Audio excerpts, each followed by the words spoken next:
Au 3e chapitre du livre des Lamentations, le prophète Jérémie présente l'espoir de la liberté par la miséricorde de Dieu.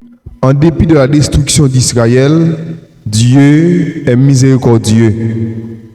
L'espérance et non le désespoir est donc le grand message de ce livre.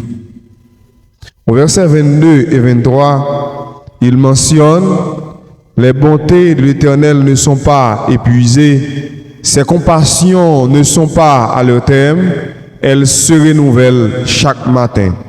Oh, que ta fidélité est grande. Bonjour, bonsoir, très content de vous retrouver. Bienvenue à notre chaîne et bonne écoute. Nous sommes reconnaissants envers tous ceux et toutes celles qui nous soutiennent par des commentaires, des likes et qui partagent le lien de la chaîne et les liens de nos contenus. Si c'est votre première visite, je vous invite à vous abonner et à liker la vidéo.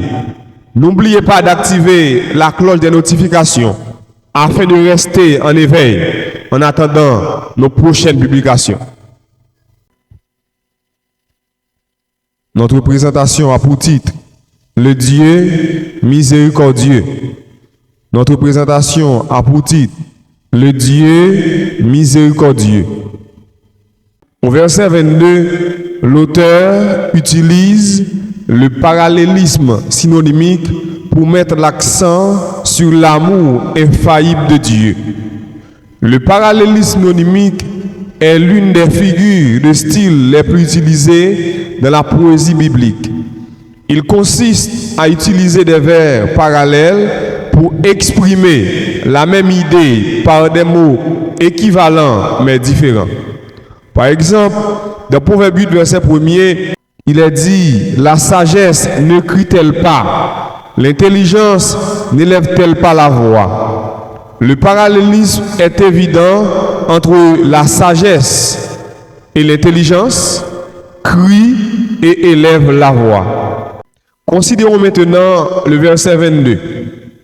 Les bontés de l'Éternel ne sont pas épuisées, ses compassions ne sont pas à leur terme. Dans ce texte, l'accent est mis sur bonté et compassion. Être épuisé, être à leur terme. Le mot bonté, c'est chesed, tandis que le mot compassion, c'est rachum.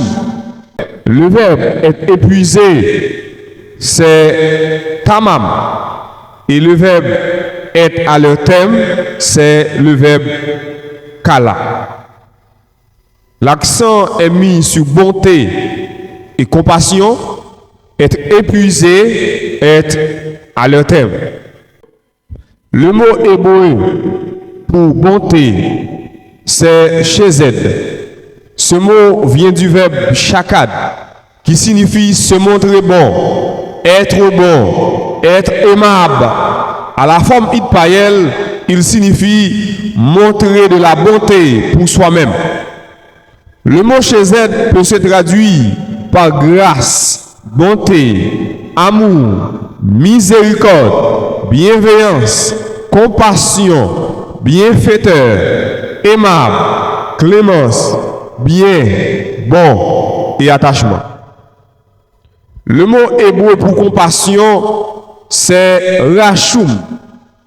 Il vient de rakam qui signifie aimer, montrer de la compassion, avoir une tendre affection, avoir pitié, aimer profondément. Le mot rachum fait allusion à l'utérus d'une mère, au lien que développe une mère nourricière avec le nouveau-né. Le verbe tamam peut se traduire par être fini ou être terminé et être épuisé. Le verbe kala en hébreu peut se traduire par terminer, être complet, être accompli, arriver à la fin, être détruit, périr. Les verbes tamam et kala sont précédés de la négation lo. qui est une négation permanente. Cela signifie que la clémence du Seigneur n'arrivera jamais à sa fin. La clémence du Seigneur n'arrivera jamais à sa fin. L'amour indéfectible du Seigneur ne se terminera jamais. L'amour indéfectible du Seigneur ne se terminera jamais. De ce fait, nous sommes invités à compter sur Dieu, à garder la foi. Tout comme les enfants d'Israël au temps de Jérémie, si nous n'avons pas la foi en Dieu, nous sombrerons dans le désespoir. Si nous n'avons pas la foi en Dieu, nous sombrerons dans le désespoir.